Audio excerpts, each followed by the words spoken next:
পারবে না। আমাদের এই মাটিতে জন্ম, আমরা এই মাটিতেই মরব। তাই এসে তোমরা করো, আমরা ভয় পাই না, আমরা ভয় জানি না, কোনো ভয় নাই। এনআরসি করবে না, জেলে রাখবে। আসামের মতন 19 লক্ষ হিন্দু 5 লক্ষ মুসলমানকে জেলে রেখেছিলেন।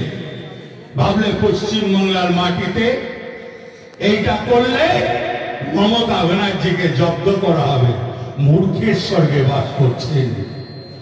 আবার 26 ইলেকশনে আবার মমতা ব্যানার্জি বিপুল ভোটে জয়লাভ করবে।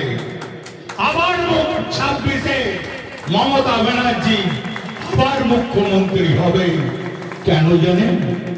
সাধারণ মানুষের জন্য, খেটে খাওয়া মানুষের জন্য, বেকার ছেলে মেয়েদের জন্য, দিন মজুরের জন্য, কৃষকের জন্য, চাষির জন্য, সব শ্রেণীর জন্য মমতা ব্যানার্জিকে আল্লাহ এবং ঈশ্বর তারা বলছে, তুমি পশ্চিম বাংলার মাটিতে এসো।